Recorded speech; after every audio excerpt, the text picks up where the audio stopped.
एक बार गौतम बुद्ध अपने कुछ शिष्यों के साथ एक प्रवचन सभा में बैठे थे।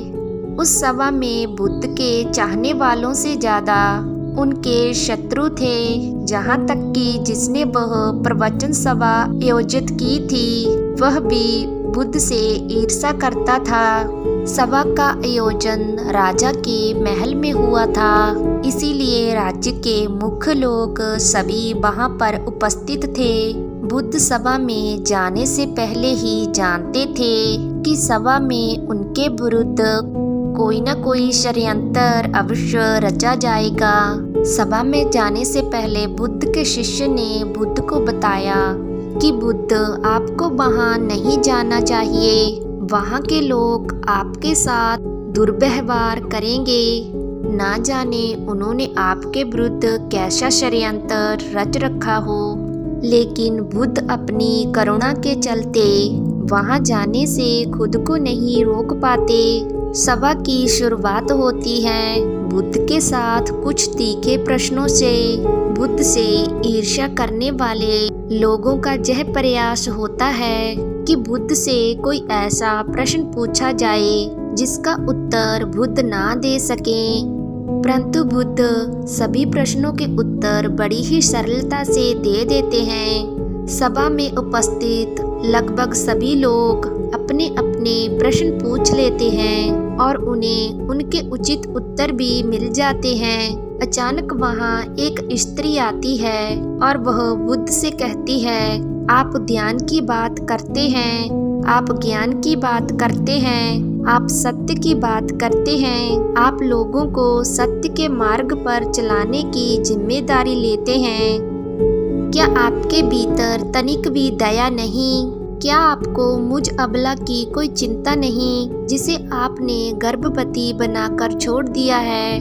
क्या आपको मेरे पेट में पल रहे बच्चे की कोई चिंता नहीं? उस स्त्री की बात सुनते ही सभा में हड़कंप मच जाता है। सभी लोग एक दूसरे से बातें करने लगते हैं। उस सभा का ही एक व्यक्ति खड़ा होता है और कहता है, अरे स्त्री के सौंदर्य के सामने बड़े बड़े ऋषियों ने भी घुटने टेक दिए, फिर जय बुद्ध क्या है? फिर कोई और खड़ा होता है और कहता है, हमें बुद्ध से यह उम्मीद नहीं थी कि बुद्ध इतना नीचे गिर जाएंगे। इसी तरह से सभा के बहुत सारे लोग खड़े होते हैं और बुद्ध को भला बुरा कहते हैं, बिना सत्य को जाने ही कि सत्य क्या है।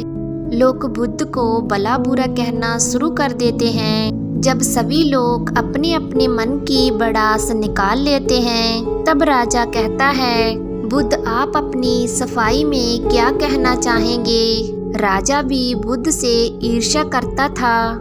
वह चाहता था कि बुद्ध बदनाम हो जाएं। जहाँ पर एक आवश्यक बात आपको समझनी चाहिए कि इस सारी घटना का बुद्ध पर कोई असर नहीं था। ना तो लोगों के कहे हुए गंदे शब्दों का बुद्ध पर कोई असर था और ना ही उस स्त्री के झूठे आरोप का। क्या आप सब जानते हो क्यों? क्योंकि बुद्ध जानते थे कि सत्य क्या है। वह अपनी नजर में ठीक थे। शत्रु कुछ भी चाहें, पूरी दुनिया आपके खिलाफ हो जाए, अगर आप अपनी नजर में ठीक हैं, अगर आप जानते हैं कि आप सत्य के साथ हैं, तो आपका कोई कुछ नहीं बिगाड़ सकता।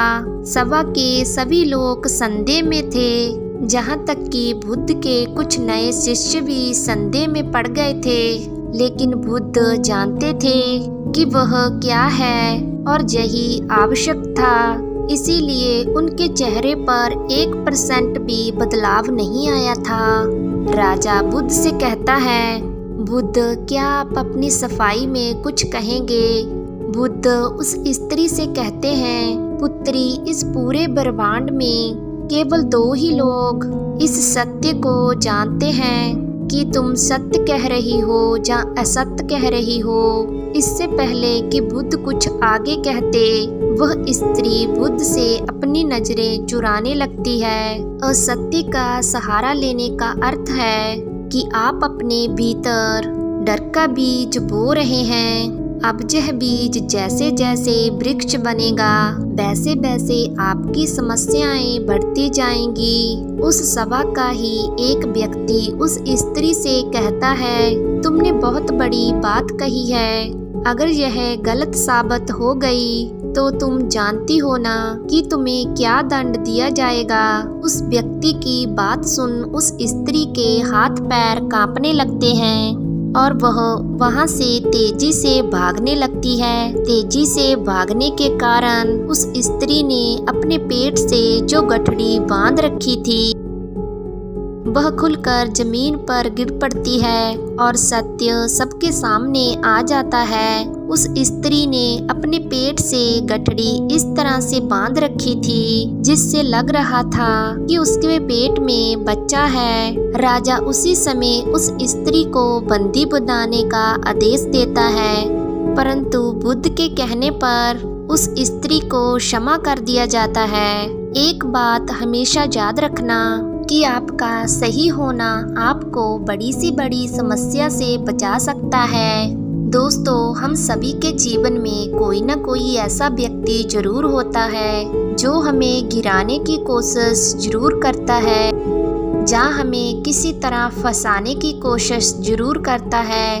वह व्यक्ति किसी भी तरह से हमारे जीवन को बर्बाद करना चाहता है।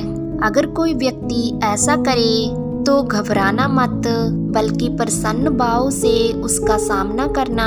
अगर कोई व्यक्ति तुम्हें जितना फंसाने की कोशिश करे तुम उतना ही प्रसन्न भाव से उसका जवाब देना। फिर देखना वह व्यक्ति कुछ भी कर ले, वह तुम्हें किसी भी तरह से फंसा नहीं सकता। परंतु अगर हम घबरा गए तो वह व्यक्ति तुम्हें फंसा ही लेगा। तुम चाहकर भी उनका सामना नहीं कर पाओगे और तुम्हारा जीवन बर्बाद होने से कोई नहीं रोक सकता। इसीलिए घबराना मत, बल्कि प्रसन्न भाव से उन लोगों का सामना करना। जिस प्रकार गौतम बुद्ध को हर व्यक्ति किसी न किसी तरह से फंसाना चाहते थे, परंतु गौतम बुद्ध ने प्रसन्न भाव से उनका सामना किया, तब कोई भी व्यक्ति गौतम बुद्ध को फंसा नहीं पाया। ठीक उसी प्रकार हमें भी उनका सामना करना चाहिए। हमारे जीवन में कोई ऐसा व्यक्ति जरूर होता है जो हमारे जीवन को पूरी तरह से बर्बाद कर देना चाहता है, पूरी तरह से तबाह कर देना चाहता है। वह व्यक्ति कुछ भी कर ले, तुम घबराना मत। फिर देखना वह व्यक्ति चाहकर भी तुम्हारा कुछ नहीं बिगाड़ सकता। वह व्यक्ति तुम्हें फंसाने के चक्कर में अपना ही जीवन बर्बाद करता जाएगा और उस व्यक्ति को यह बात पता ही नहीं चल पाएगी कि तुम्हें फंसाने के चक्कर में अपना ही जीवन बर्बाद करता जा रहा है। इसीलिए दोस्तों, अगर कोई व्यक्ति तुम्हें फंसाने की कोशिश करे तो प्रसन्न भाव से उनका सामना करो। सो दोस्तों, उम्मीद करते हैं आप लोगों को आज की कहानी पसंद आई होगी। ऐसी ही मोटिवेशन कहानियों के लिए प्लीज हमारे चैनल को सब्सक्राइब एंड वीडियो को लाइक करना मत भूलना। बाय बाय दोस्तों, मिलते हैं न्यू कहानी वीडियो में।